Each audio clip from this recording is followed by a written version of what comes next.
So, Matt, I have seen the light. You've seen the light? I have seen the light. I have basked in the light. It is orange, yellow. It is warm. Is it the sun? It kind of is. It is the star of Pyro. More Star Citizen stuff. Yeah, baby. Just what I wanted. I know. Yeah. I promise I won't keep you long on Star Citizen, but here's the thing. Pyro launched.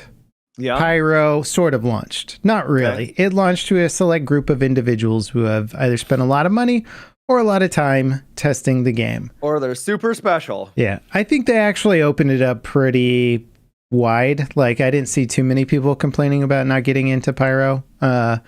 And it's the second system in Star Citizen for anyone who's like, what on earth are you talking about? This is a big deal for Star Citizen fans because since 2012... An entire new system. Yeah. I forgot when the actual first system entered the game. It was pretty early, 2013, 2014, something like that. But since then, we haven't had another system. The current system has grown a little bit and new features have been added to it, but there hasn't been like a second place to go, you know? To explore, yeah. Yeah. And Pyro has always been branded as the lawless system. This is where you go when you don't want those pesky UEE fleets, enforcing the laws and hunting you down. Like, who needs laws and regulations when you've got a ship of your own? Yeah, it's like, imagine Grand Theft Auto where you get your little stars, right, for each level of how bad of a criminal you are. Yeah, and then you got your 5-star pursuit or whatever. Well, that's what happens in Stanton. But you go to Pyro, you don't get no stars. You just... There ain't no... you can just kill people. There ain't no stars here, boy. Exactly. So it's a wild time over there for sure. There's a bug on one of the stations where you're not supposed to be able to shoot on a space station, but you can shoot on one of them. And so people will just come out of their bedrooms, like they will spawn into the game. They're like, good morning. And they just get like gunned down by like a minigun or a grenade launcher. And dead. Yeah. And I'm like, that seems like perhaps not what was supposed to be the design. So there's some bugs there. Probably not. Yeah. But I will say the system is beautiful. It's sort of nice. Yeah, the devs have improved their tools since they built the first system. Is there anything to actually do on the system though? Yeah, there's a ton of missions, and some of them are really cool.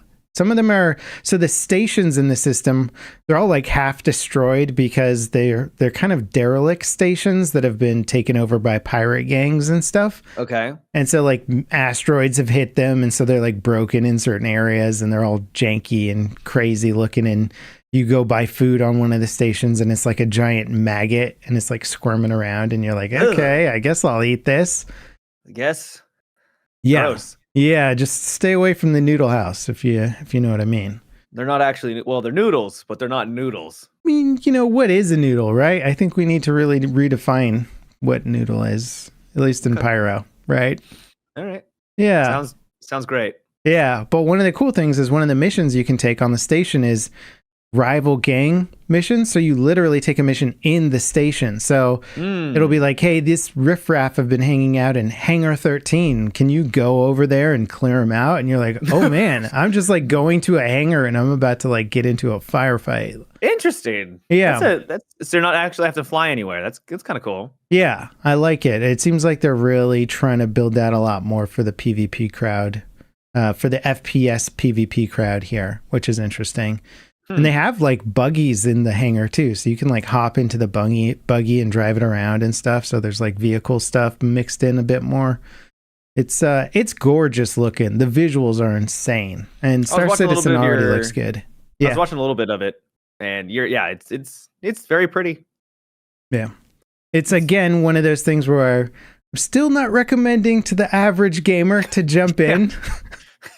They have these new solar flares in the system, as if Star Citizen needed one more thing that kills you, you know? Did I watch you got stuck on a planet and you couldn't get back into your ship and there was a solar flare about to come? Yeah, and you tried to like jump on boxes and it was super jank. I'm like, that's Star Citizen. Yeah, it was a very Star Citizen moment of me landing on the planet, opening the back door to my ship, the back door being at a weird angle. So as soon as I jumped out, I couldn't get back into the ship.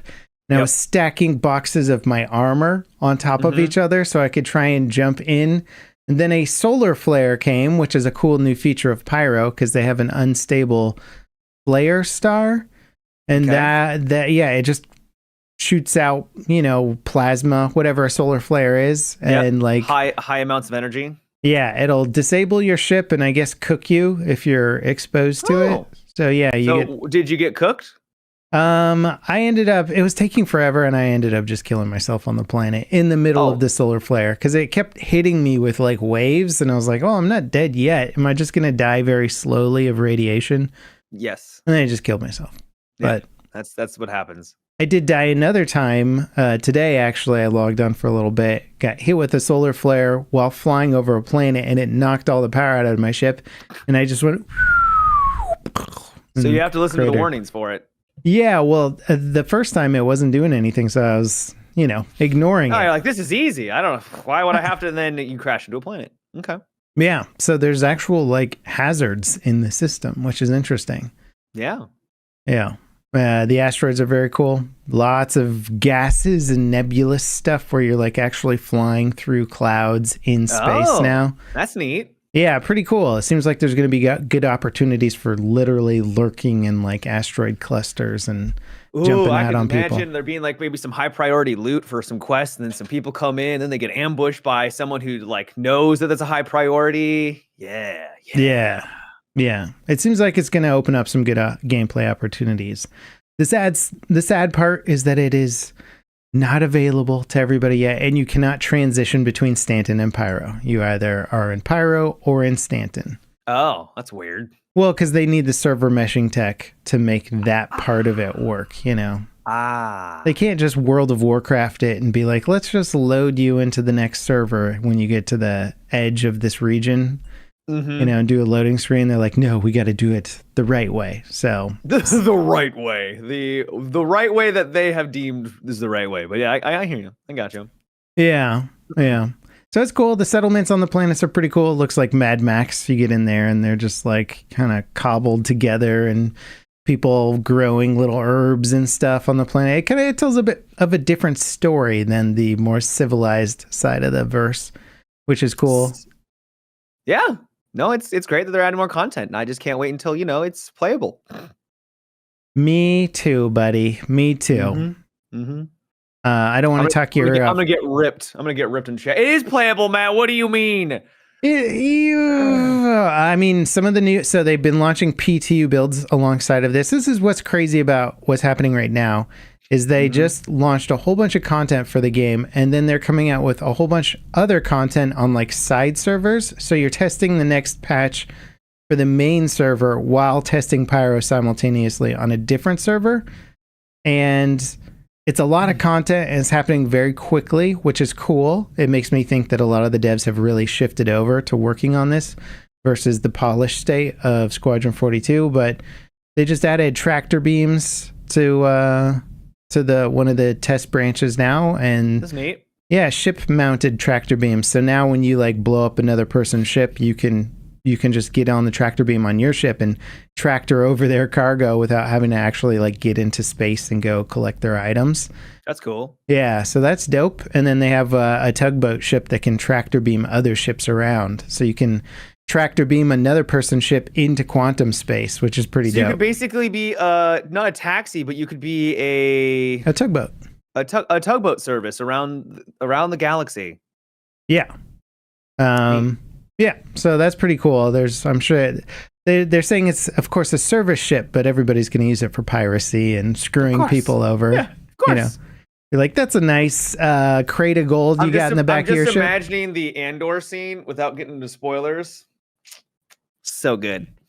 Yeah. I know that's not probably what it's going to be, but still, so good. I actually don't remember which Andor scene you're talking about. Character gets tractor beamed and then has to get out of it. Oh, yeah. Okay. There we go. The scene. The scene. Yeah. One of the coolest scenes in the entire show. Yeah, that one. Yeah. Oh, I want a ship like that in Star Citizen where you can flip a switch and all this secret weaponry comes out of it. That'd be so awesome. Yeah, that's what I want to do with the Q ship. They have the new hauling ship in the game they're going to update it so that all the cargo pads, you can mount anything to them rather than just containers. Okay. So as long as they have some sort of turret or weapon system that you can mount onto the ground, you should be able to mount it into a cargo grid of a cargo ship. So you could potentially turn cargo ships into like weapon platforms at some point. Like that sounds fun. Like probably some good experimentation you can do. Yeah. But alas, this is in the game crafting side of Star Citizen where we go, wouldn't it be cool? You could do X, Y, and Z. Well, it'd be cool if everything else in the game was implemented properly, and then we can get to that. Yeah. But at the very least, Pyro came out. It's more or less functional. It's gorgeous. It definitely changes up the gameplay. All the missions are, they're new missions in terms of new locations and kind of some new ideas, but it's built on the similar mission framework, go here, kill some guys, retrieve this package, that kind of stuff, Well, I can tell you're excited for it because your intro didn't include trying to make me feel awkward, and so you just want to jump into it. So I know there's excitement there. That's how you know I'm really excited about something. I'm like, I can't wait to talk about this. I'm even gonna skip insulting Matt. Yes. That's how excited I'm more excited about talking about Star Citizen than I am about insulting you. And I do get really excited about insulting you at the start of the podcast. So. Well, it's not really insulting, but okay. All right. We discussed this, my love language is public humiliation, right? Yes. Yeah. It's not a good thing, but it's a thing. It's quite toxic, actually. But yeah. Some therapists will deal with it someday. And I'll have to be the one to deal with it, but that's fine. Yeah. So I hear you haven't been able to stop playing Fortnite, Matt. That OG Fortnite came out and you were like, oh, I got to play it nonstop. I cannot get enough of... No, I haven't played it at all. I didn't even download it. I thought about it, but apparently everyone else did because it got... How many... It had like 5 million concurrent players and they got up to 70 million, something like that over the day. 70? Okay, well they tweeted out 44 million, but maybe 44 million is probably, They might have hit more. I think it peaked at like 6.1 million concurrent. Jesus. Which is insanity. That breaks the Steam record for like anything. I think Steam's highest was like maybe PUBG or something at like 3 mil, around 3 mil. This is like doubling the highest anybody has done. Well, I'm assuming it's also multi-platform too. Yeah. I don't know if that includes mobile. I don't know if mobile does OG Fortnite also. I have no idea. But regardless, they need to be like Fortnite needs to be studied on how to retain a player base. And then I know a lot of it's coming back because nostalgia, because it's the OG map. And I don't think it's completely OG. Like they've made some concessions. They probably kept all of the modern character mechanics and stuff. You're not going back to the old. You can sprint, you can jump like the way that they jump in Mantle. I was watching a little bit of it actually right before the stream. And I just because the streamer I watch regularly was playing it, and so there is still that like more modern convenience, but they did reduce a lot of the things that has been added since then. So it's not like they're just bringing back just the old map. Right. And just the old map. There are a couple It's like things, Fortnite remastered almost, Yeah. You can also do no build too. So if you're like me who can't keep up with the young whippersnappers, you've got at least something. That was one of my like main gripes with the game. You're just like, okay, I'm going to shoot this guy with my gun now. And then he's got a giant house around him. And I was like, what am I playing right now? Have you seen top tier, like top level play? Yeah. It's insane. It's crazy. It's fun to watch. And then I immediately go, I'll never be able to do that. So why even try? Yeah. I don't know how they keep track of everything, because they're not only they're keeping track of the other player, they're keeping track of what they're building and what the other person is building, and then they're manipulating the walls that they have made to make an opening to get a shotgun shot off, and then closing it as soon as the shotgun shot goes off so they can't retaliate against them, and then opening it when they're like, it's like a pump shotty. Once the next shot is ready, then they open it up again, and I can barely tie my shoes properly. It's anymore. Like playing an FPS version of an MC Escher drawing, You just got stairs and doors everywhere, and somebody understands it like the back of their hand, and you're just like, it's not me. I'm the guy who's just like, what's happening? I'm lost. Yeah. But It is that impressive. player count is insanity. Epic it's their cash cow now. It's kind of wild to think about. Been that for years now. Yeah, but what was Epic before Fortnite? They weren't. They were Unreal. It was the Unreal Engine. Yeah, which was impressive on its own. There's a lot of games being made on it, but this must have like doubled the size of their company, if not more. Like it just probably more than that. Seems insanity. Just the art department alone. Yeah. And I'm curious to see how, I know there's already a lot of these Fortnite games coming out on the new Fortnite creator system that they're using as kind of like a gateway to the Unreal Engine, if you will. They're sort of Robloxing Fortnite, and which is smart. Yeah, I bet once that like hits full steam, they're just gonna kind of dominate. It's gonna be crazy. I mean, they already are dominating. Let's be real. Like that game is just.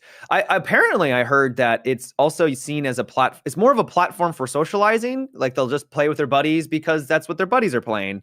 And so it's like World of Warcraft back in the day. Yeah, you may not be loving World of Warcraft, but you played it because that's what your friends were playing. It was a social thing, and that might also be playing a role. Not that Fortnite's bad necessarily, and that people are hating it, but I think that is a component for why it's just popping off. That is true. It's funny thinking about back in the day when WoW launched. You know, I'm definitely aging myself here, but I remember when WoW was in beta, and like all my friends who were playing Counter-Strike were like playing WoW the next week. And it was just that's what everybody's doing. You're like, those games could not be more different. Like you look at the gaming scene now, and people generally don't jump between those two franchises quite as much. But back then, WoW was like... There was so much hype around that game. Well, because the biggest MMO before WoW was like, what, EverQuest or something? EverQuest, probably, yeah. There was some others, like I played Dark Age of Camelot. I was young. I was on the younger side. Yeah, Dark Age. I was in high school, I think, when it released. So I wasn't super young, but I definitely... I didn't have my own money, so I wasn't like buying tons of games and stuff. I think I was a freshman in college when WoW beta came out. I think it was EverQuest that was the next, or was the big. Did you know they're still making EverQuest expansions?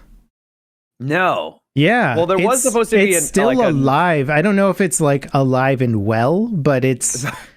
I remember I went to a Sony Online Entertainment con. They do a SOE con when they were still a company. They're not a company anymore, but they sold off to whatever. But a huge portion of it was EverQuest. And I was and I didn't realize that EverQuest was still around until I saw that. And I was like, what is happening right now? There's all these pretty wild old gamers who are like, and when I say old, I mean like 50s, 60s, like in cosplay as like wizards and stuff walking around. And I was like, where else were you ever see a scene like this, dude?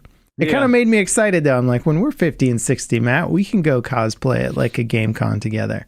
What are you going to go as? God, who would I go as?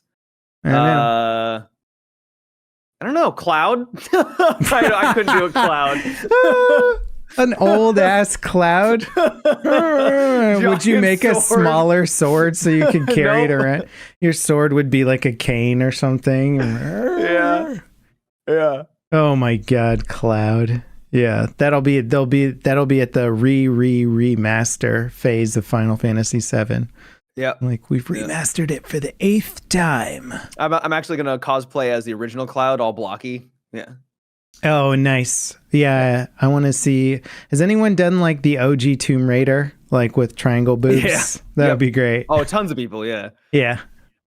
that'll be you. I'll be OG Tomb Raider with triangle boobs. Yeah, there you go. All right, we'll do it, Matt. We'll meet up at a con, and you'll be Cloud, and I'm down. Yeah. What else are we gonna do when we're old? You know, hopefully we're retired. I feel like gaming is the ultimate pastime for old people. Like it just seems like a great thing to retire into. You're like, yeah, I'm a gamer. I mean, old folk homes are going to just be big LAN parties, right? Oh, dude, that's going to be sick. You can have like a bunch of like-minded people who are all trash at games, but you can all play together. Can you imagine? You're all bad. How cool would that? I would watch that tournament. Can you imagine a Counter-Strike tournament of like, you know, oh my God, old people home 1 versus old people home 2? Be good. Those reaction times. God damn it, Jerry! You know, there'd be like one of them that would just have like oddly great reaction times still, and you'd be like, "What the heck, man? We can't keep up." Yeah. They take a break, you know, to eat like applesauce or something, and have their little bathroom breaks, their little lunch breaks, play some bingo. Sounds awesome. Televise honestly. the bingo too. It sounds awesome. Yeah, that does sound cool, man. God, yeah. I'm excited now. I'm excited to become an old gamer. I can hold off. As long as I can. I will say all the old age impairments and stuff, that those don't seem quite as fun. Yeah, you know, the one step closer to the inevitable void.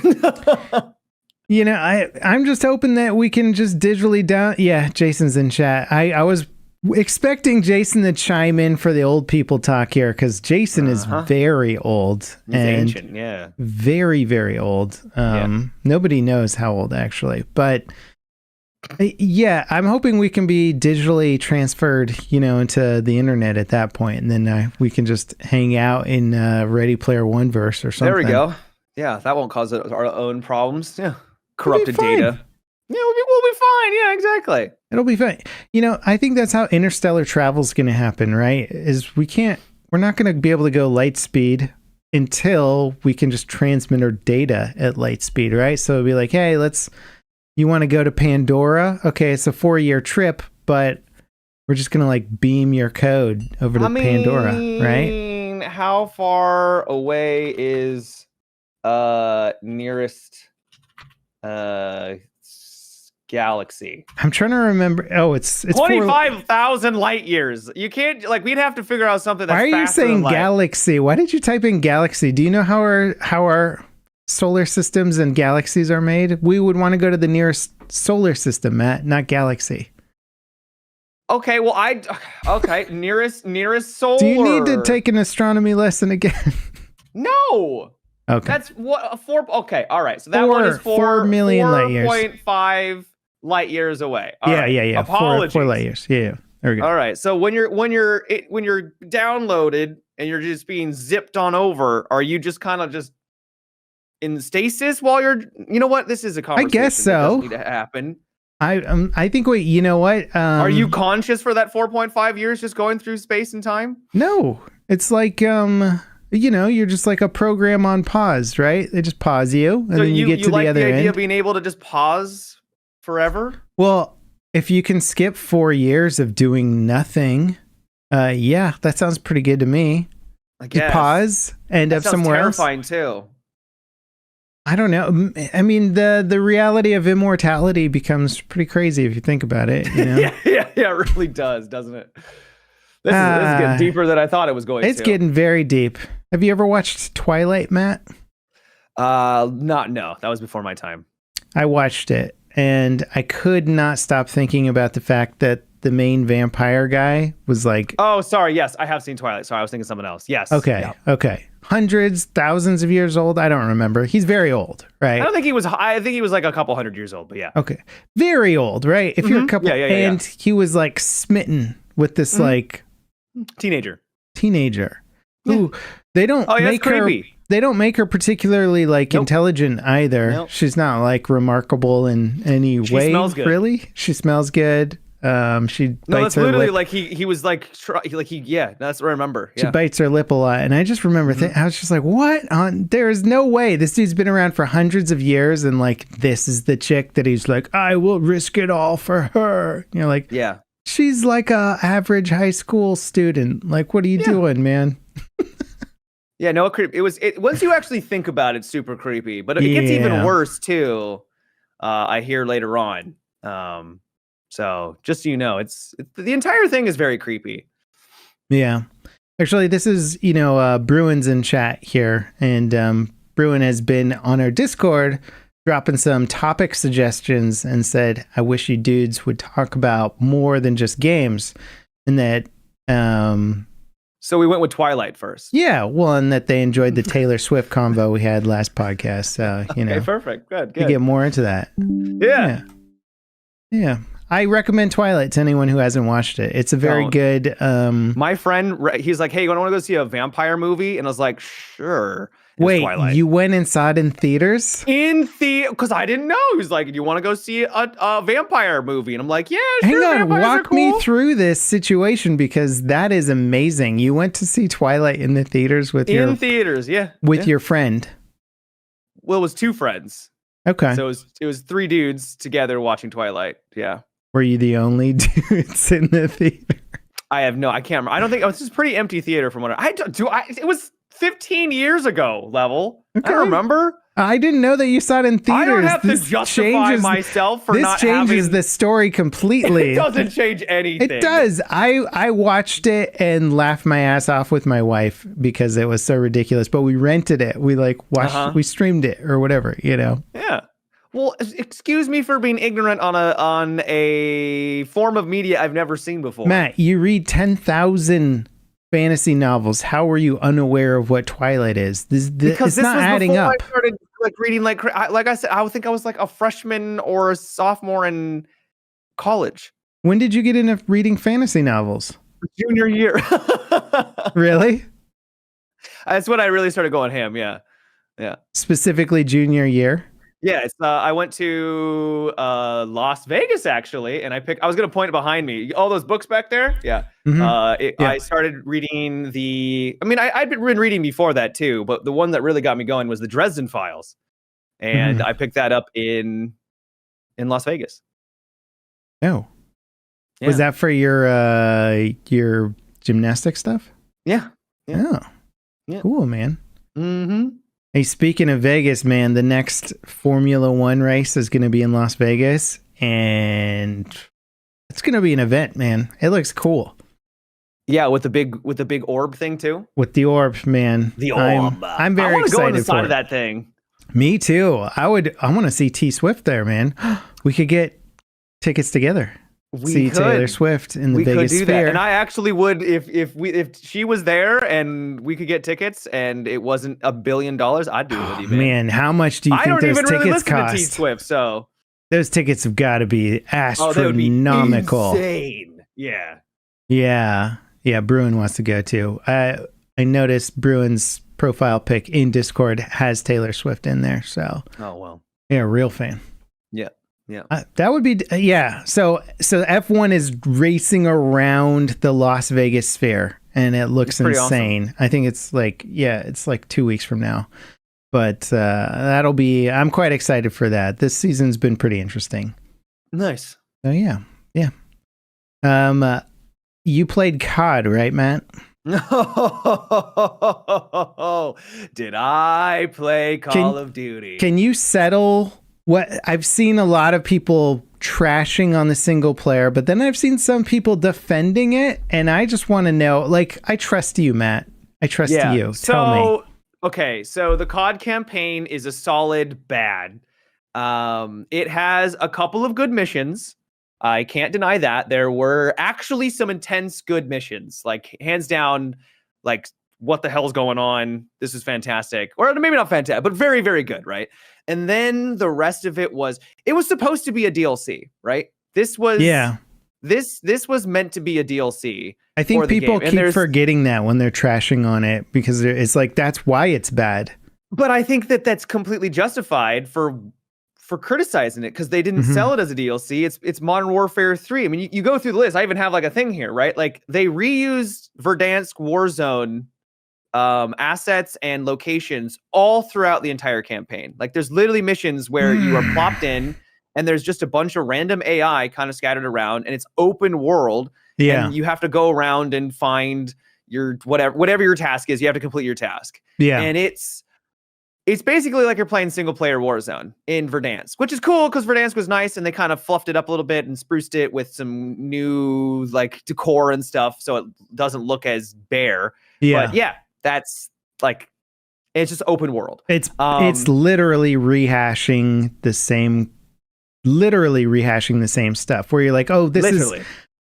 this is a similar plot to the last game. They didn't really change much. You're like, no, this is the same locations. They've like... Yeah, so the very first mission, which was actually pretty good, you go into the massive prison that's on Verdansk. There's one by the dam. Like, you are... Yep. I have a feeling that Verdansk is going to come back to Warzone, if I had to take a guess based off of this. Yeah. On top of that, they have just reused assets in general, like all throughout the entire thing. The weapons that are available in the campaign are all from Modern Warfare 2, according to people on Twitter. I didn't play like a ton of Modern Warfare 2 during the multiplayer, but there was almost no Modern Warfare 3 weapons, so you didn't even get to use them.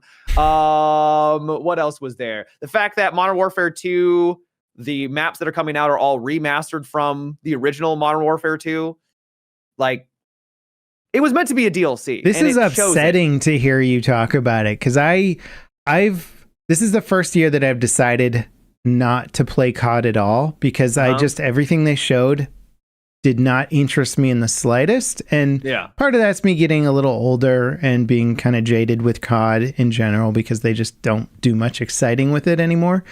But this time when I saw those reviews on the single player and now hearing you talk about it, I'm just like, what is happening over there? They're really just taking advantage of, I hate to say it, but they're kind of naive market that for whatever reason gobbles this stuff up. I'm not really sure why, you know? Well, so my theory is that Modern Warfare 2, the recent one, and this is why I hate this entire... We've talked about this before. We're not going to get into it, but their whole naming scheme is terrible.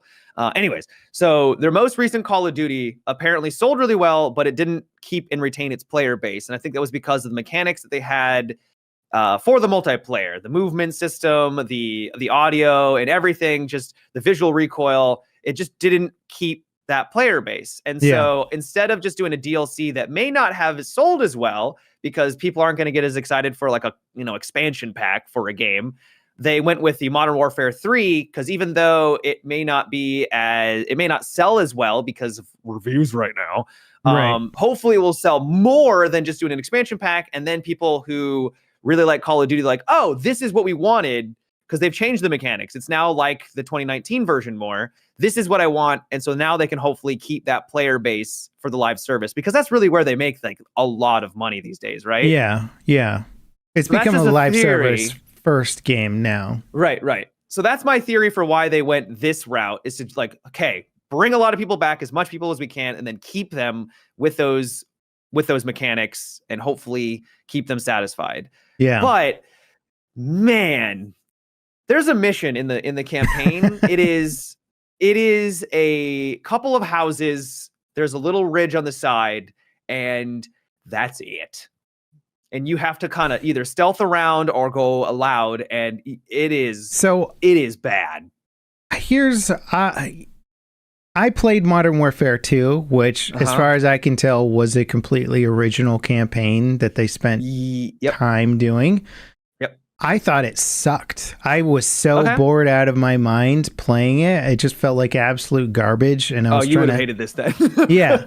Like that mission where you're in some armored convoy and you're jumping from car to car, like killing cars. Do you remember that one? Oh, yeah. I remember that one. Dog crap mission. That was like the worst thing I'd ever played. The technology on it was pretty cool, though. The fact that you could travel from one vehicle to another and you could move around in the vehicles independently. Like, that's coming from like Battlefield, where that's not even possible at all. That was like, oh, that's kind of cool. I guess from a tech demo perspective, but it just felt it was just lunacy, right? You're just, what am I playing? What am I doing here? I'm supposed to be some tactical operative, and I'm basically a circus act. I mean, you can't expect tactical operator from Call of Duty, though. No, but they sell the game that way almost, right? Kind of. Going in stealth, they have the mission where you're swimming in the water with your silenced pistol and dropping the dudes in off the dock, So they sell it that way, and then it just escalates to pure insanity eventually, Yeah.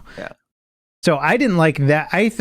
Part of me I'm bringing it up because I think the people that actually like this maybe just don't really care that much about recycled content, recycled whatever. They just want to hear Soap go like, I'm going in, and like everybody in their grisly voices being like, they are grisly. I'm so badass, and They all sound badass. like Batman impersonators. They all do, but I like it. I actually like Price is my favorite, and I think Captain Price. I like him. COD is the Fast and Furious of first-person shooters. What I don't get is how people get upset over people dying, though, in the franchise. I'm like, I feel nothing with these characters other than they're cool. They're not like, real. I don't get sad. Yeah, they don't embody real people. You never like meet their families. You don't meet their you don't meet their families. You don't know their backstory. They're just like, I'm a grizzled badass. Yeah. You're like, am I sad? This guy's killed like 10,000 people and has never shown actual emotion. Where is your connection to this character?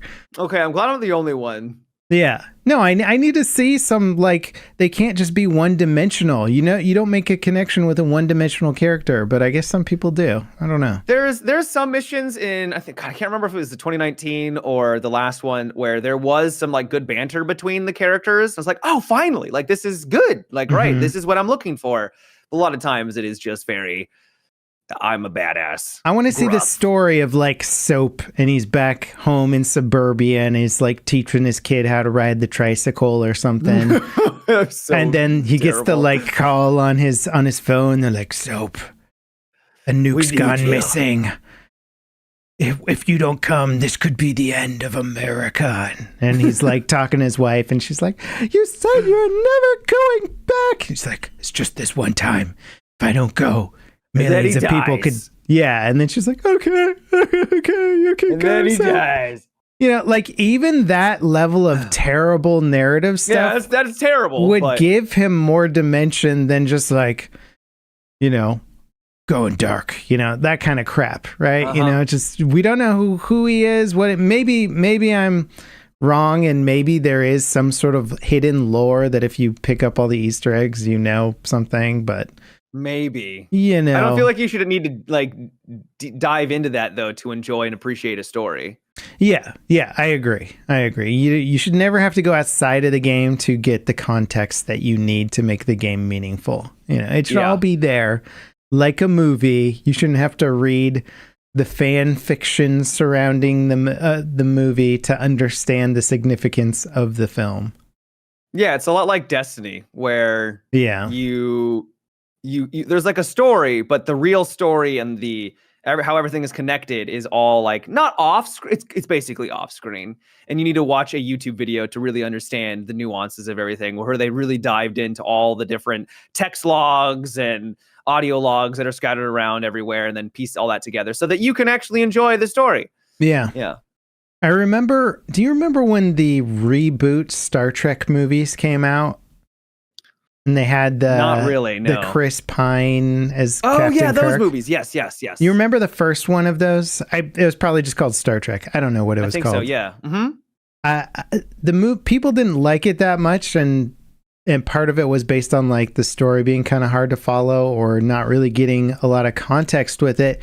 And I remember watching the movie, and then I bought like a graphic novel, or maybe it was given to me. I don't know. That was like the lead up to the film. Okay. And it gave me all the context for why stuff mattered in the movie. Oh no. And then I remember thinking, you know what? I actually kind of like the movie now that I have this context, but without that context, like the bad guy in it made no sense. No motivation. He was just being a bad guy. I was just like, why is he trying to kill everyone? What's his deal? Like he's angry, but it doesn't totally explain why he's blaming these people for this stuff. And then the novel was like, oh, here's the context for why he's like that. I'm like, oh, those were clearly scenes that they cut out of the film for like pacing or something. It's wild when you give people humanity, they become relatable, and it becomes a much more interesting story. It's crazy how that works. Yeah. I did enjoy the actors in that film, though. But I liked it. I don't like. They haven't come out with a new one in a long time. I feel like it's over now. I think those actors are. They've been trying to make it. Did you hear that? What's his face? The actor who's retiring after 10 films, Quentin Tarantino, was trying to get a Star Trek movie. He wanted to direct a Star Trek film. Really? And I think they were very close to actually pulling the trigger on it, but maybe something fell through. Didn't go through? Yeah. Can you imagine Tarantino directing Star Trek, though? It would be weird. That would be so. I mean, that would have been wild. I feel like they would just be on the bridge the whole time talking to each other. You know? Something like horrible would have happened, and it would just been this weird fever dream of them trying to survive out in space. It'd be and they're just all on ultra the bridge. gory. Some guy would get cut in half by like one of the phasers, you know. Captain Kirk would just get his head like cut straight in half in the opening scene. Yeah. There'd be shock value gore scenes, and you'd just be like, "Oh my god!" The Gorns would come and like rip people. He is an interesting director, to say the least. Yeah, I like Tarantino's films a lot. I've been a huge fan of them. Not all of them. I think some of them have kind of, you know, Death Proof was not fantastic, but there was good parts. Never saw it. Yeah, I mean, I think you should see all of his films. I'm a fan of him enough to be like, watch them all. But like, yeah, some of them had pacing issues here and there. But it's really more of, do you like listening to just dialogue between characters for like 30 minutes before anything actually happens? If you do, then you might. That. Yeah, if it's good dialogue, it's good. Depends what it is. I prefer story and dialogue over action now. Like when I was a kid, like give me all the action. Unless the action's cool, like really cool. I fight scenes just don't. I fall asleep during fight scenes now. They're boring. Yeah. They don't push the story forward. They don't push a character development forward. It's like, oh, we're now being attacked. We know the main character is gonna win. Yeah, and it's boring to me. It's why I stopped watching the Ahsoka show. I started falling asleep. Yeah, I stopped.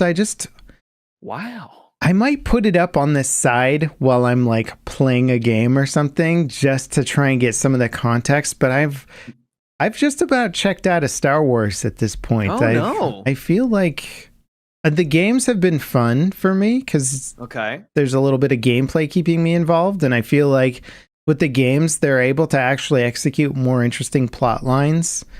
If they do another season of Andor, I'll watch that. But Ahsoka, anything with Dave Filoni, I think I just can't handle it anymore. He's really dropped the ball in my opinion. But I don't know, man. Oh yeah, chat's bringing up that the guy who played Chekhov in the new reboot movies died, which was crazy. Wait, he died? Yeah, in this freak accident, man. It was he was getting his mail, and I guess he lives on like the side of a hill, and he was driving a Jeep Wrangler, Jeep whatever, and apparently has some weird issue where the parking brake in it can like disconnect, and it started rolling and it pinned him between his mailbox and his car and killed him. Isn't that wild?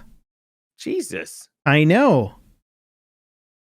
I mean, sorry to bring down the podcast, but it's kind of insanity, right? So wait, who was it though? You said, was it Spock? No, it was the guy who played Chekhov.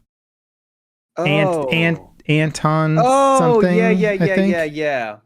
He was a really good actor too. He was. I knew he had passed away. I thought because they were saying Spock, the person who played Spock died. I was like, Zachary, that guy? No, I don't think he died. He's alive. Yeah, he's still kicking. Okay. Yeah. But yeah, that was kind of wild. Yeah, he was a young actor too. He's very good. That was 2016. That's so sad.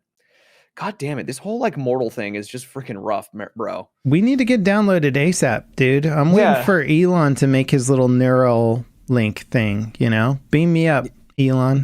Beam me up, Elon. I want to live in X. I want to be a part of X. Jesus. I don't know if I would trust him even. I definitely would not. Not even close.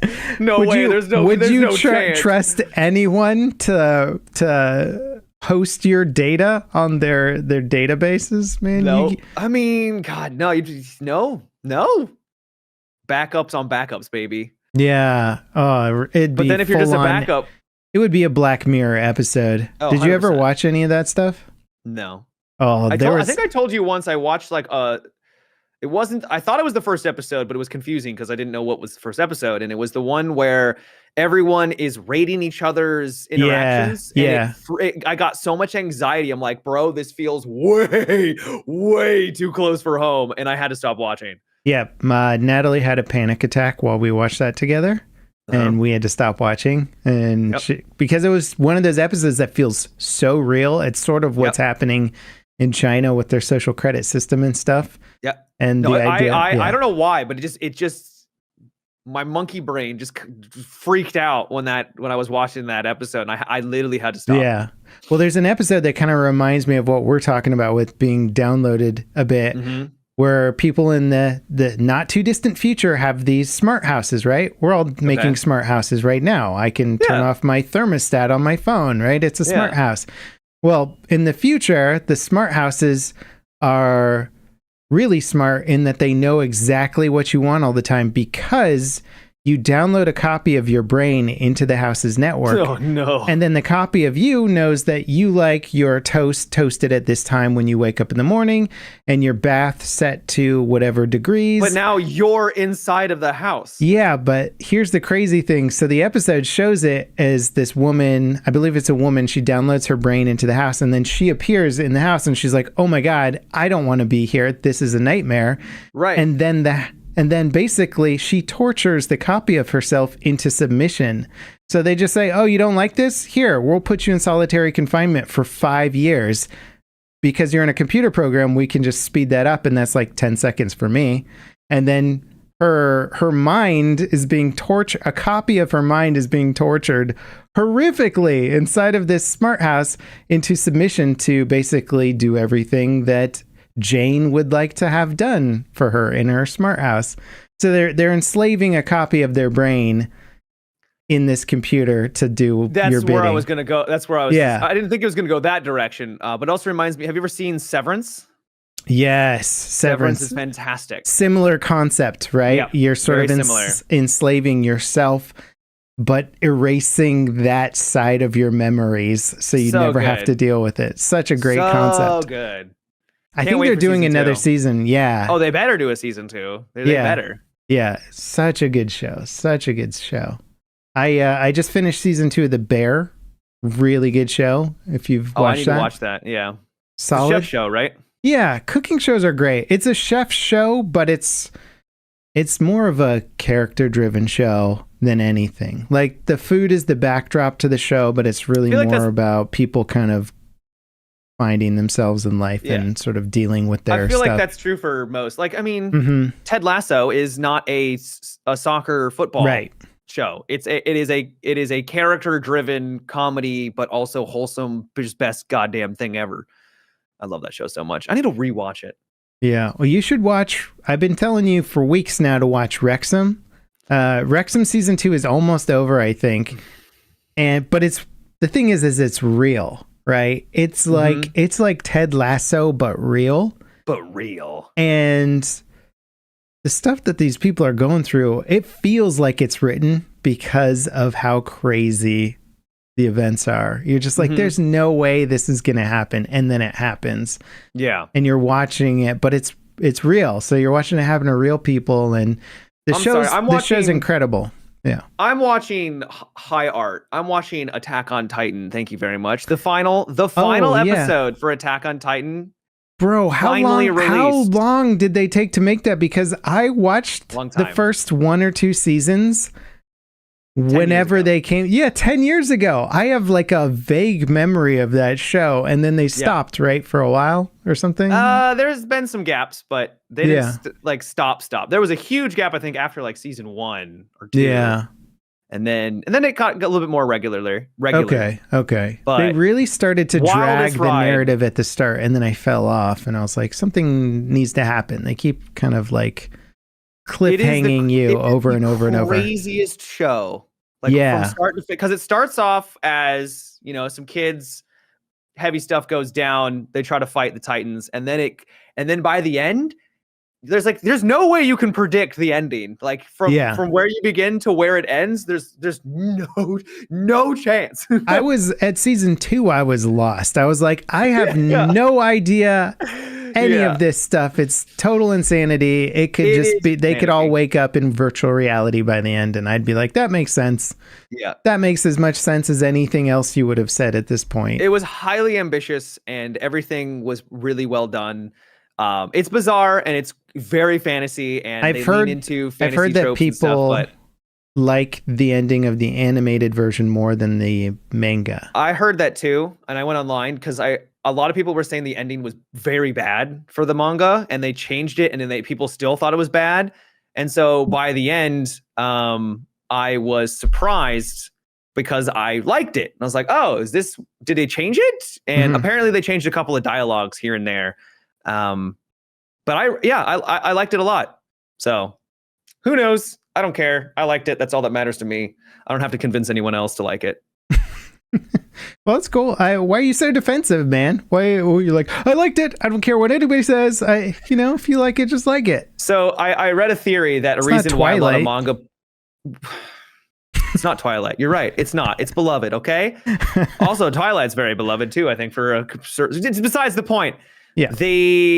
So I think a lot of people, when the manga was releasing, fanatics, right? Just they were mega fans, and they were all coming up with theories. Like, the show is so wild that theories went rampant. And so when the headcanon of people who had been talking about it for years, and then eventually came out and it didn't meet their headcanon, their expectations, they're like, oh, this is trash because it's not what I thought it was going to be, right? Yeah. So I could see that kind of playing a role, because I went in and the ending is not that much different from what people were saying. They just kind of changed a couple of things here and there, but it was enough to, I don't know, I liked it. Yeah.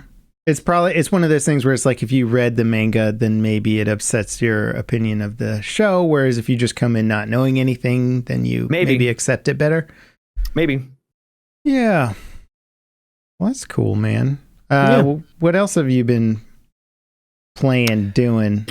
It's more finals, more city skylines. We've already kind of talked about those things. I did get the battle pass completed for the finals. I played a lot. Oh, so you got all your cool skins and stuff. I got all that, and they'll be available at release. Yeah, and I'll be wearing all the cool skins while all you plebs don't have access to it. Yeah, and then people will be like, you played so much in the beta, you're so cool. Yep. The finals is retaining a very impressive player count. I've been watching it on Steam, and it hit that crazy like 200 something thousand players on Steam, but it didn't completely drop off. Like, you expect a sharp curve down, and it ended. Do you know what it got down to? I think it's still hitting peaks of over 100K. Oh, nice. Now. There you go. And I think it's over now, so it can't get any more. But did it end today or something? Yeah. Okay. Let me Google it real quick and see what they're. Oh, internal error. I think it's probably because it's not available anymore. Gotcha. Peak 24 hours was 76,000. So. Yeah. Okay. Yeah, not so bad. It retained a healthy player population, which I think is a good showing. It means that people want to keep playing it for a longer period of time. They're at least somewhat interested in the Battle Pass stuff. They're enjoying the gameplay enough to keep coming back to it. Like, I hope they can finally switch this, ship this game, because they've been working on it for quite a while. They've been doing their work on really refining it, figuring out how to make it good. And I just hope they get all that stuff dialed in. And I honestly don't want another beta. I'd like the next one to be the full release. It could be. The fact that it was open might mean that they're pretty close. It felt a lot tighter than what we've played before, but I was noticing some slippage by the end. I was like, is this just because I'm on a bad server? I don't know. But I did feel a little floaty. They do need to fix it too. The matchmaking stuff is problematic. Like, it got better. You have to be able to reconnect though. If you DC, your team needs to be auto-filled. Maybe a player who joins to autofill gets some sort of XP bonus for helping out, right? Well, I mean, if you're in tournament mode, but I hear you. Yeah, especially for casual, it needs to fill up for sure. Yeah. You should have the spots fill up and rework the punishment system, especially for casual. You should get like a timer that you need to reconnect by like 3 minutes or something, right? Something like that. Were you there when we got kicked off? Yeah, completely ended the the play session. Like Yep. it's like, sorry guys, finals is done for the evening. Not because we want it to be, but because the game is stupid right now. Because it gave us an hour timeout. Yeah, which is lunacy for a beta. Out of nowhere, just hour timeout. Yeah, and we all had the same bug, which was red screen of the menu, and it's supposed to be loading us into the next match because we won. We qualified to go on to the next round. And then it's like, and as your reward, we will send you to a bugged out menu screen, at which point you will have to quit, and then you will get an hour-long penalty. So through no fault of our own, we got penalized, and that's it. I played it yesterday. Yeah. And right before the servers went offline, and I checked again. So I think it was actually 150,000 concurrent players in the last 24 hours. The 75 was, I think, right before the servers went offline this morning. So there's probably less people playing. So it did very well by the end. There was still a ton of people playing, but I think there was they had tightened it up. And there's probably not as much with that 250, so servers weren't slammed as hard. Yeah, I didn't have any crashes. I had a full team, and the enemy had full teams throughout the entire 6 hours that I played. It was really good. It was so much fun. Very cool. I love that game. It's just fun every time you play it. Even when you don't win, you're not just like punching the wall, you know, you're just like, oh, we lost, but that was crazy, you know, like all the crazy stuff that happened, or their strategy just shut us down. We got to rethink now, you know, like let's think about how we approach the next match. Yeah. I don't know if it's because my mentality has changed, but when I want to win, but when you reach the finals and it's the last two people, it's like, yeah, they're really good. They got to the finals with you. They're probably pretty good. And if you lose to them, that's fine. Like they're the better team. And it's you've already won 2 other rounds. Like you've established that you were successful. You just didn't get all the way to the end. Yeah. I don't know. I like it. Yeah. You think X Factor would be satisfied with he gets weird. You think you would lose the last round with the X Factor on your team and it would still be a good game, guys? Well, that's not what I was getting to. If he gets weird when it comes to, not weird, but he's very sensitive to any lag and so like the movement, I could see him getting really frustrated by because it's not very tight. But I think he'd like it. Yeah, I'd like to think he would like it. He's like head over heels for Apex, you know. So he's head over heels. He's like it's like a weird relationship because he plays it all the time. But all I see on Twitter with him is like how bad it is and how everyone's cheating and they never fix their problems. I'm like, bro, just there's other games. Yeah, play the finals, man. You like it. You'll like it. I get it to an extent. I understand the appeal of being like just a hardcore monogamous gamer. Like if Star Citizen ever starts punching where on the level that I hope it does, I could see myself just only wanting to play Star Citizen, you know, and just getting really deep in all the like combat meta and everything about that game. Yeah. So I understand wanting to only play Apex, and when the only game that you want to play has got problems, then you're going to spend some time talking about it because he was running into cheaters that he reports and then they don't get banned and he sees them like days and days later and like they've been reported by like 20, 50 people. And they're like, okay, this dude's like cheating and they're just not doing anything about it. Yeah, they have predator badges and they're still in somehow. Yeah, you would think they would be more on top of that because there are a lot of games that have created very responsive anti-cheat systems where it's not necessarily like, hey, we're going to shut down cheating completely and you'll never see it. But if you do see a cheater, a report will get them removed pretty quickly. You know, I feel like BattleBit has like done a pretty good job with anti-cheat. They did a really good job. And they're like just a small group of people that set up like a pretty kick-ass anti-cheat community that reviews and makes like a good call on it and stuff. Yeah. Yeah. Impressive.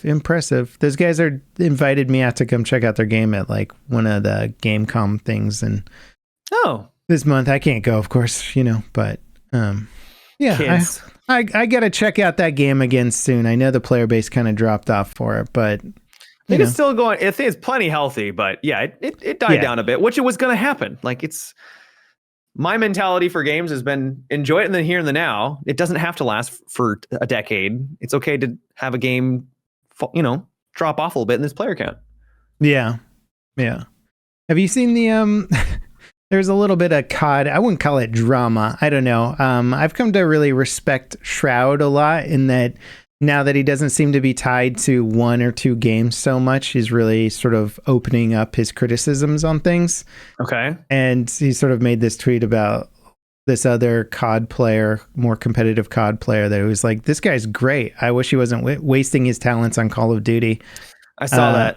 And it's sort of, you know, of course it generated some heat because Shroud said it. And then everybody's like, well, you know, it's anti-COD. But he's brought up time and time again the mouse and keyboard problem with Call of Duty, which is auto aim being so easy and so powerful on console. And then you look at, once you understand how to use it, yeah, there's a couple little tricks to it, but once you dial it in and you're like, oh, I can like kind of hands off joystick and this is gonna just laser beam this dude. And then on PC you're dealing with all the visual clutter and weapon recoil and trying to stay on target in the middle of a chaotic firefight, which is arguably a much more intensive high skill requirement thing to do. And then you're just getting dunked on by the auto aim from controller players. Dr. Disrespect did a video showcasing him looking away from the screen while he was playing and watching and laser beaming guys. He could hear him coming. He's like, okay, watch this. And he'd like look away and he just... Well, you know what he's doing, right? He's just looking at the screen from the side because he's got glasses on. But, you know, this is besides the point. Yeah, but the thing is imagine you trying to look kind of away while playing Battlefield or something. I mean, I guess that's true. You would miss a lot. You wouldn't laser beam sticky onto the guy, right? Yeah. So there was just some funny examples of just how strong it is. And I'm not particularly interested in playing COD anymore, but that would certainly be one of the things that would keep me from wanting to take it seriously, is that I'd feel forced to play with controllers if I wanted to be serious or more competitive, you know? Yeah. Or have to get my mouse and keyboard skills to some ridiculous degree where I can be competitive against a good player on controller, you know? So, I mean, I guess I don't know. Because like esports are finding, like, I guess there is money involved in Call of Duty esports. Yeah. I don't know how competitive it is, but I don't know. It's fine for Shroud to have that opinion. And I don't think he's necessarily wrong, but I guess it just feels kind of silly. It's like, let people just enjoy what they want to play. Like if he wants to be a COD pro, let him be a COD pro. Like it's just, I don't know. It's kind of odd. Well, he didn't like make a video and blast it on the internet and be like, this is what I think about this guy. He made a comment on his stream and then people clipped it. Somebody asked him what he thought. Yeah. So it seemed more like he made a statement and it was more of a responding to a question more honestly. No, I respect the dude for being straight up about it, because it was like we were talking, I think, last week with all the guys going, COD is back, you know, and you're like, well, how much of that is because your audience and your channel is built around COD and you need to drum up the hype for the game versus actually being excited about it? Yeah, I do think that they're making some great improvements to Call of Duty for sure.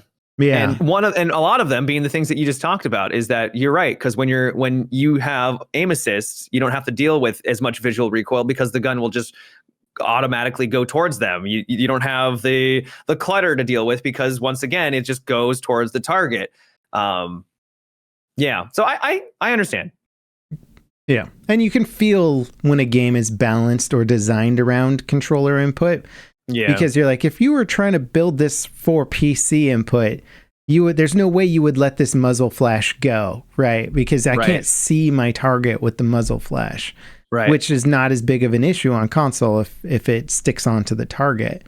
So if you're testing on PC, so you just sort of feel like the game isn't built for you at a certain point where you're like, oh, this works on PC and obviously is cross-play, but it was designed with console first as a mindset, and that always sucks, you know, and it takes more work to try and balance things properly. Like even Battlefield has that issue where DMRs generally aren't as fun on PC because the visual recoil and certain stuff about it makes it less competitive. But then you see people saying, oh, DMR is the best weapon ever. And you go, oh, you look into it and you go, oh, they actually have reduced recoil on console because it's built in to try and make it more usable on console. Makes Because sense. it's harder to control the recoil. And you're like, okay, well, now this is a completely competitive weapon type if I play with controller, but not so much if I play with mouse, you know? So most games have these issues and different ones do better jobs of balancing it cross-platform, but it seems like COD is really slipping. I think crossplay is awesome. I love the fact that you can play with your buddies on Xbox and everything and PC and PlayStation together. I think that's incredible.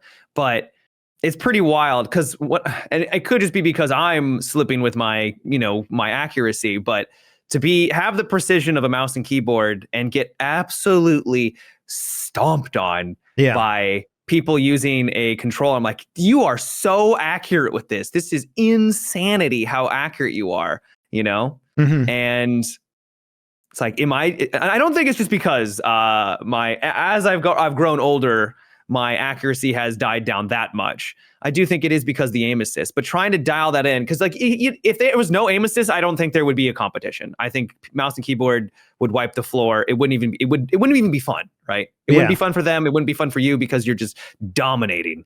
Look at Rainbow Six Siege. Rainbow Six Siege literally has a huge, or they did, I don't know if they fixed it, with Zims. The console versions at higher ranks, everyone was using a Zim because there is literally no aim assist in that game at all. There's none.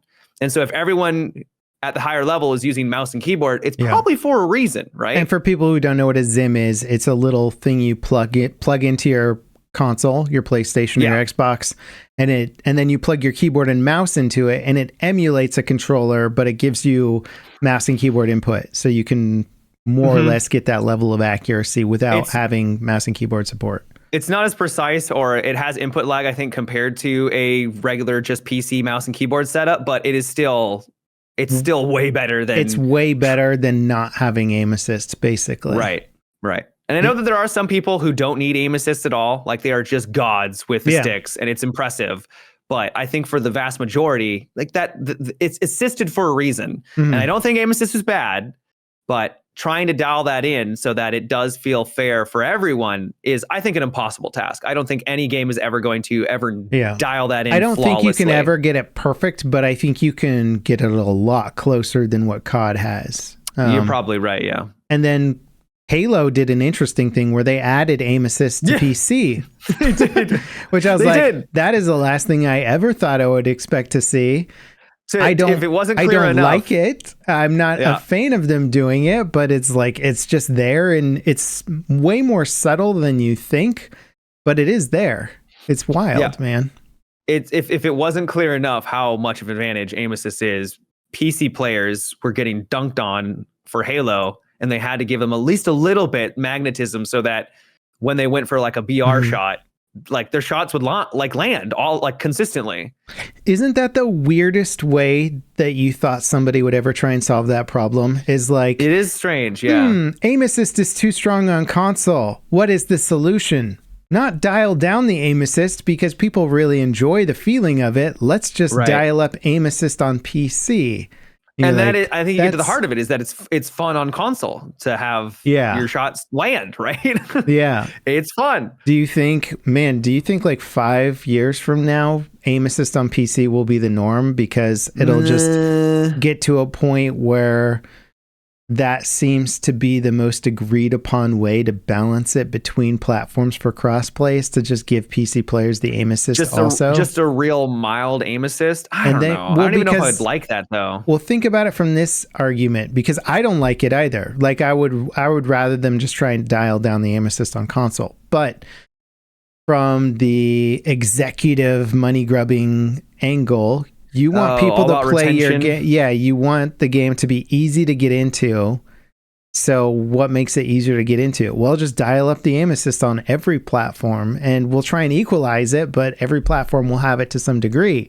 So now if you prefer to play on mouse and keyboard, but maybe you're not that great, well, you've got a little aim assist thrown in there. So now you feel like a badass, and you're like hitting your shots all the time. And you're like, whoa, that guy was flying through the air and I laser beamed him. You're like, yeah, well, now you feel better about yourself, don't you? Now you feel better. Now you feel you did a thing, Yeah. It could be the It's future, possible. man. I'd prefer it not to be. And it's hard, like, because there's Counter-Strike, there's a lot of competitive FPS games. I just don't think ever would go down that route. Yeah, Counter-Strike doesn't need to because the console scene for Counter-Strike never took off. Right. True. So there isn't really much need for crossplay. There's also, but there's Valorant, which I don't even know if that is on console. Rainbow Six Siege, but there's no crossplay between them. Mm-hmm. So I guess it would just be more of a casual thing. But I wouldn't want it. I wouldn't, because it just feels like you reduce your overall accuracy. Not overall accuracy, but like if you went from a game that had a little bit of aim assist and then you went to another one that didn't have it, like your aim would be slightly off because you're starting to rely on that aim assist a little bit more, right? Yeah. It'll happen in casual competitive games like the finals, for example, right? Like a game where they're maybe not going for the esports scene quite as hard, but they're saying, hey, you can still play this like Battlefield semi-competitively and have fun with your friends at the same time, but we're all going to mix you together, and it makes sense for us because we want all people to be able to play with each other. If your friend's on Xbox, then you can play with them while you're on PC, and then that's where you run into that sticky area, and maybe it's not that big of a deal because it's casual competitive, so we only have to dial it in a little, but it just seems weird. Tough. It seems like one of those things that's not hard to spend more time on ironing out, right? Yeah. I don't see it happening. I think Halo is kind of a one thing, and it may happen every once in a while, but I doubt it'd become mainstream. But I've been wrong about many things. I said that Battlefield 1 was not going to be a World War I game. So I've been wrong about things in the past. Well, I mean, I think I probably said that at some point too, because who would have predicted them going World War I, right? I mean, I feel kind of right about my critiques about the game before it even came out, but it's fine. I was right. This is a whole other thing. I was right. Those mean YouTube comments, they didn't know what they were talking about. Well, I mean, it was like my critiques were it's either going to just be a bunch of trenches, which it wasn't because they couldn't just do that because that'd be boring, or the weapons weren't going to be very interesting. And I was also right on that part. The weapons, weapon customization wasn't there, and there was very few weapons to begin with, right? So it was all kind of meh. Yeah.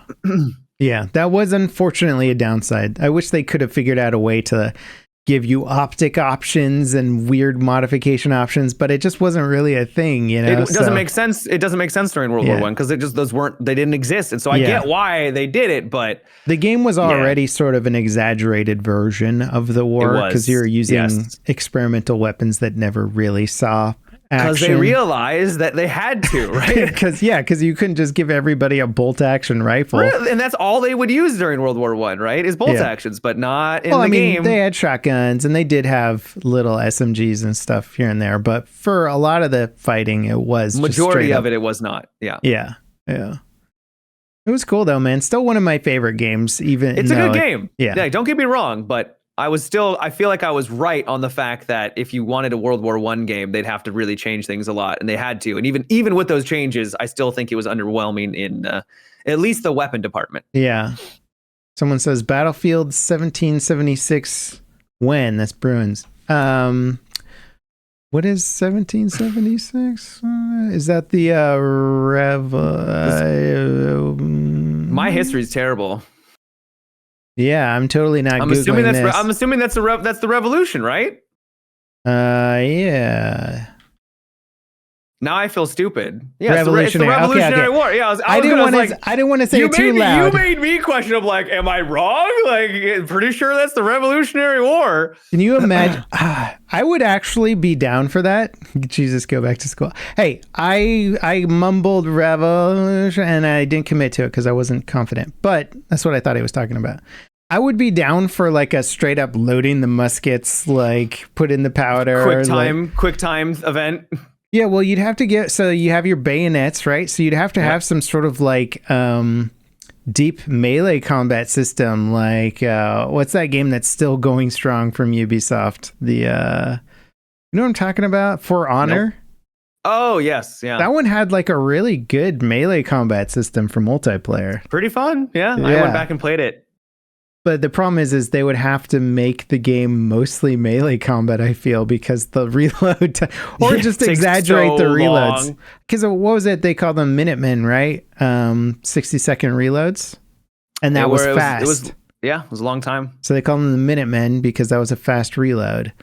It's 60 seconds. I think their strategy would be they would have more rifles than people so that they could have one person in the back reloading while the other one is like getting ready for the next shot. Yeah. Well, and also then you can, if you're a badass, you can carry multiple rifles. So you go bang, shoot that, switch to the other one, shoot that. And then you have a 3-minute long reload session. And then you get a pistol too. Then you start whipping them out, you know? Yeah. Well, I think they had revolvers during the Revolutionary War. I think the officers would get them.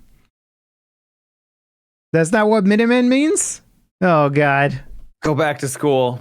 All right, what is it? Hang on. Because this information is very important to this is all important information. Oh, it's how long they lasted in bed. That was my bed. Just kidding.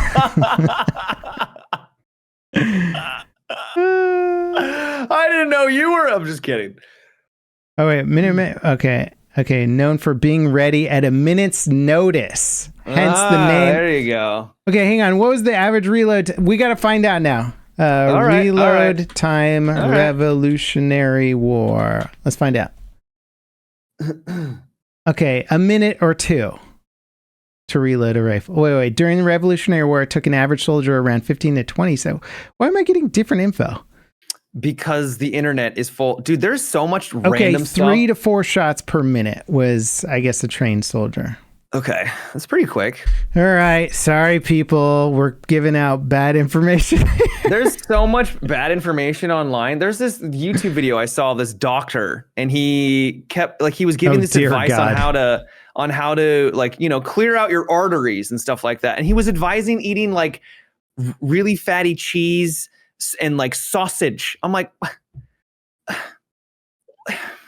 isn't that the exact opposite of what you're supposed to eat to like get rid of like stuff in your arteries? Like what? Who are you? No, I think the fat stuff, I think that's been like our generation grew up believing that fat was bad. Okay. And apparently it's not bad. It's not as bad, but I'm pretty sure you're not just supposed to be eating like really high fatty foods all the time. I don't know, but from what I've read recently, you can have a high fat diet and still be okay depending on the rest of your diet and or exercise routine. Okay. Yeah. Jason says nothing wrong with fat intake. So he might actually not be wrong. Well, it was also the same guy who was talking about like how you can drink like drinking too much water will dehydrate you. And I'm just like, okay, like who out here is drinking so much water that they're dehydrating themselves because their cells are like can't hold all the water? Like, who is this video for, dude? Who is this video for?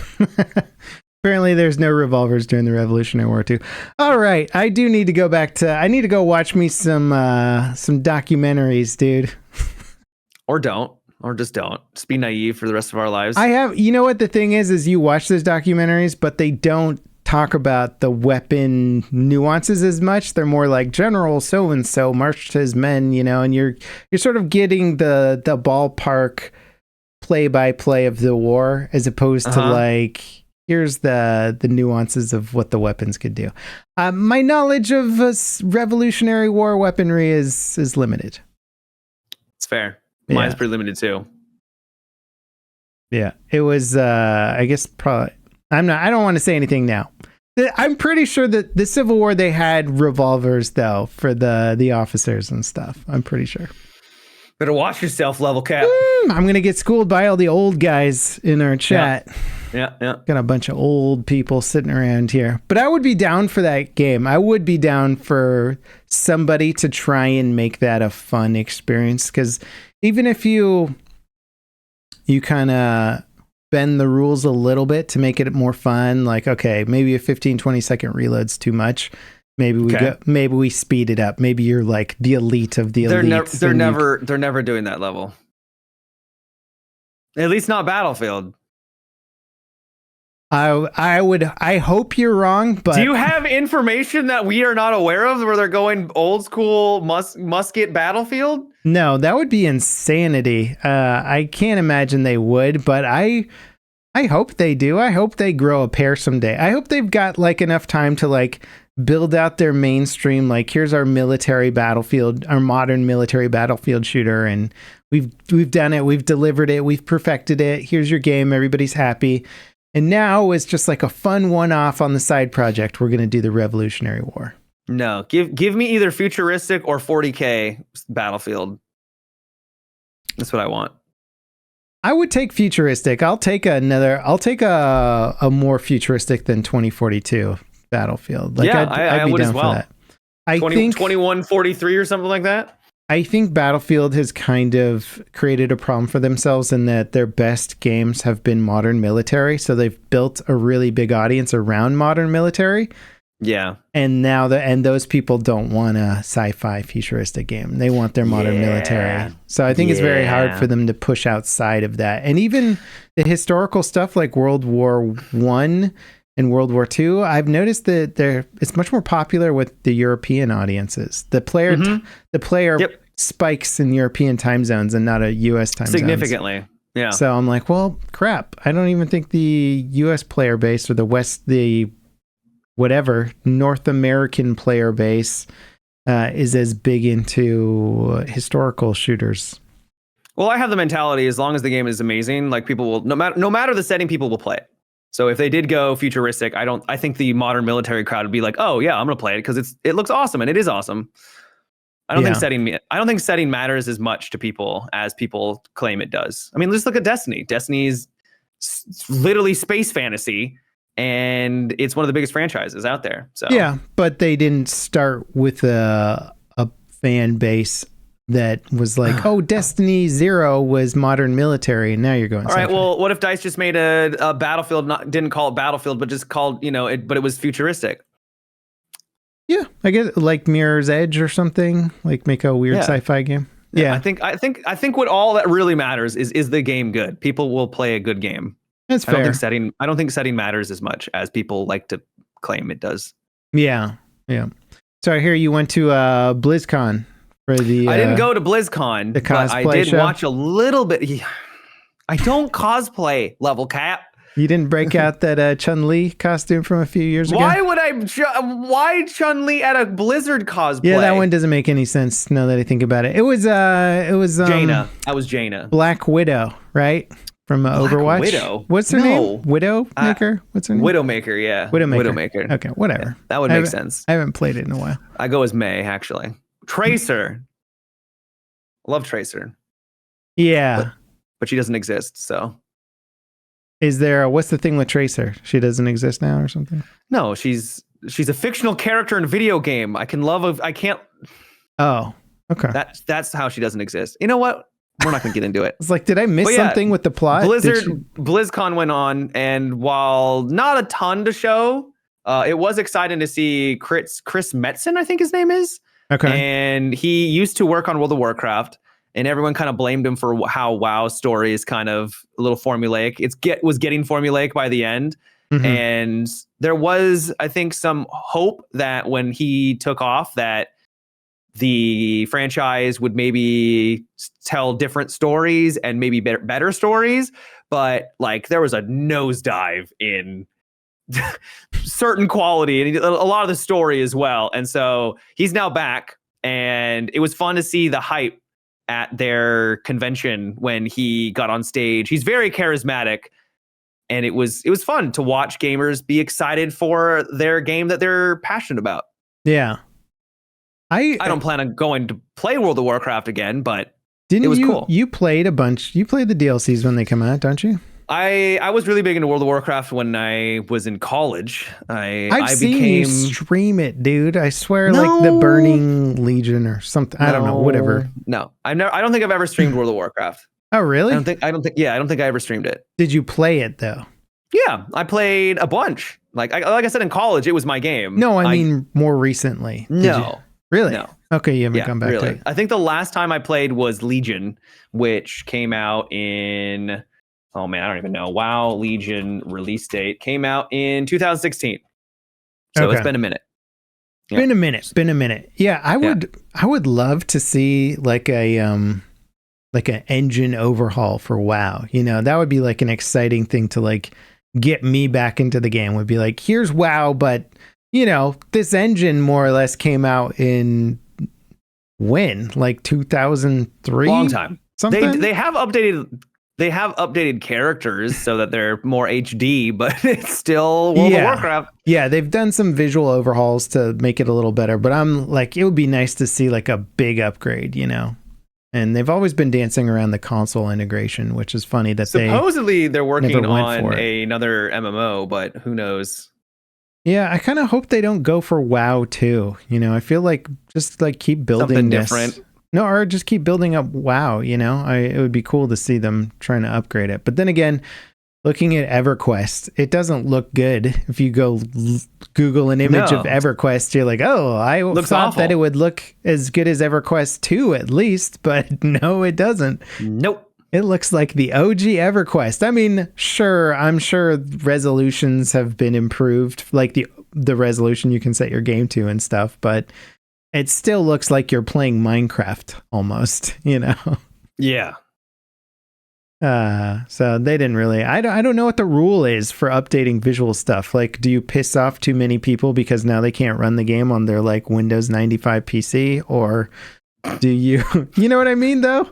I mean, you're not wrong. Yeah. There's some people that are just like, this is my WoW tower and I don't know anything about computers and I don't want to worry about upgrading my PC. This is my WoW tower from 2007. It hasn't been upgraded. I haven't even dusted it because you don't want to mess with the cables. There's a lot of people like that, you know? So if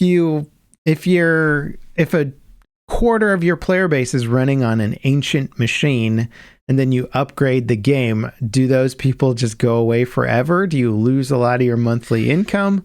Or I don't know. Do they buy better PCs and hop back on, you know?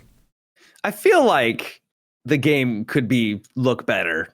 I'd be surprised if there are that many people on just ancient hardware that couldn't upgrade, you know? Like, look at all the games that come out. Like, it's not like new games coming out are, you know, have a horrible look to them just to try to maintain that player base. Like, there's advancements, and I think they could do that for World of Warcraft. Let me see if I can look this up. There's a thing that says what the most popular GPU is on Steam. So you can see what the average. Oh, okay. That can't be right. Is this? I don't know if it's sorted by most popular. Maybe the 3060 might be the most popular GPU right now, followed by the 2060, and then fourth place is the 1060. Not great. Not great. Yeah, but what I'm saying though is there's a lot of people still running 1060s out there. But I also was playing World of Warcraft back in college where a 1060 didn't even exist. So yeah, but you were probably playing at like 1024 by 768 resolution, you know. And now 1080p, thank you very much. Okay. I don't know. I can't remember when 1080p became mainstream, dude. I'm not that old. Well, okay. We're getting into history, which we clearly we have shown we are masters of. We know everything that there is to know about. I mean, 1080p has been. I was in 15 years ago was when I was in college, so. And it was 1080. 1080p was the standard. I think 1080 was pretty standard back then. Yeah. Okay. It's been a while. Well, actually, God damn it, you might be right. Yeah. Well, I had a friend who was I was trying to buy my very first TV. Friend, he was supposed to be the knowledgeable guy, and he's like, "Yeah, you won't be able to tell the difference between 720 and 1080, so just got the 720." Okay. TV. I'm like, first display in 1080p was 2006. Okay, well, I mean, that was right before I went to college, so. Okay. Yeah. Fair enough. I still can't but then it believe wouldn't have become mainstream until a bit later, too. Yeah, it wouldn't have been mainstream by then. So, yeah, no, you're probably right. I probably had a terrible monitor, and I just have a terrible memory, too. On today's episode of Two Old Gamers Can't Remember Anything. can't remember history, can't remember even their own lives. Feels bad. Maybe those old people homes, we need to move in sooner than we thought level. Yeah. Are you an Overwatch fan? Do you care about the new hero?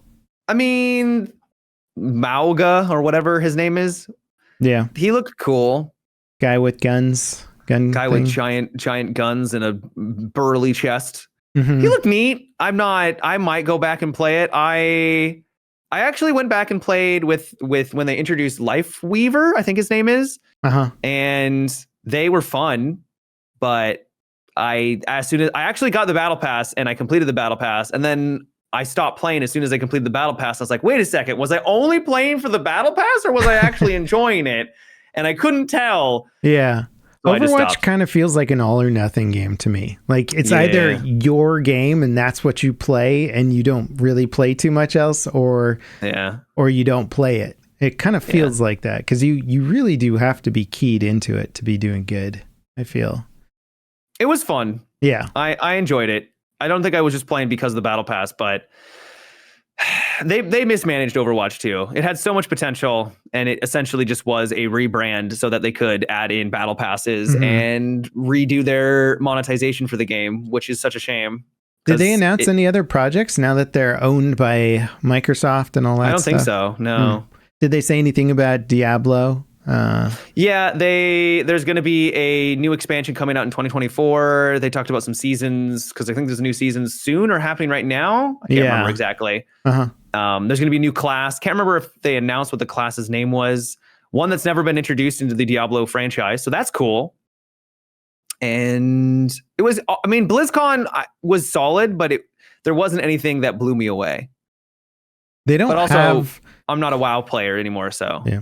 It is wild to me that they have, I guess it's not wild to me. They have a convention, but they don't have that many games, right? So it's like, they don't. How much can you talk about? I don't think they mentioned anything about StarCraft. And it hurts. I want a StarCraft 3 so bad. Or take the IP and do the FPS thing that we were talking about. Or do that, yeah. Do whatever. Yeah, but it is sad that the RTS has become, it's fallen from the highs that it used to be. I'm pretty sure the only place that they care about StarCraft now is like South Korea, Probably still have competitive StarCraft over there, but even so, it's sad because that's how when I started YouTube, I was watching people cast StarCraft competitive matches. Husky StarCraft, Day 9 TV. Yeah, there's another guy too. I forgot his name, but those guys, basically, I was watching their competitive StarCraft casting and I was into it. I liked it. I played a little, but I wasn't good. You have to really practice. I got to Diamond. I was a Diamond. I think I may have gotten to Masters, but that was when there wasn't a ton of players at the beginning. And so little old me could kind of like brute force my way to the top. I wasn't top, but you know what I mean, right? And then once it got more popular, and because it was very popular at launch, but I think I got to Diamond, maybe Masters, low Masters. I can't remember their system, but yeah. I did that with Command & Conquer Generals. Do you remember that game? Briefly. Yeah, I thought it was, I really enjoyed the game for the most part. And when it first came out, I just went hardcore on the competitive ladder and nobody knew how to play it yet. So I went like 302 or something like that. Jesus. I was just using like cheesy tactics for like a long time. And then like finally people started to figure out how to play. And I was like, I'm just going to leave my record as this amazing 302 win-loss thing. And you'll never see me again. I've got the greatest record of all time. Goodbye. The legendary Level Cap Gaming. Yeah. Played the crap out of that game. I can't believe I did 300 plus competitive matches actually. Now that I think about it, it is a lot considering how long a match can last too. Yeah. That's time. That's a lot. It's time, but it was fun. Poor Command & Conquer. I think that franchise has sort of been pulled apart. Dead. Yeah, it's dead. They did that like FPS game. They're doing the autopsy now. They're doing the autopsy. Well, they're just like, how can we monetize this in weird other ways? And you're like, you can't. Not well anyway. And they tried. And the mobile game was that thing that they announced like a couple of years ago. You remember that? No. It was like this big hype up to the people thought they were going to relaunch Command and Conquer as like a major IP. It was a mobile game. Oh no. Yeah, and then it came out and they're like mobile, and it was like literally tile based crap where people were like plopping factories down on like a tile, and then it looked terrible. It looked so bad, and everybody's just like, oh boy. It was like that's unfortunate. It kind of reminded me of the Diablo mobile announcement. Except that Diablo Mobile was a fairly competent game, where I think this one and it was also isn't. super successful. Unfortunately, yeah, apparently they made a lot of money off of it. But the reception to it when they first announced it was like the worst possible. You guys have phones, right? I mean, that's where that meme came from. You guys have phones, right? Yeah, we do. We have phones. We all have phones. Probably Diablo. I wonder what made more money, Diablo 4 or Diablo Immortal.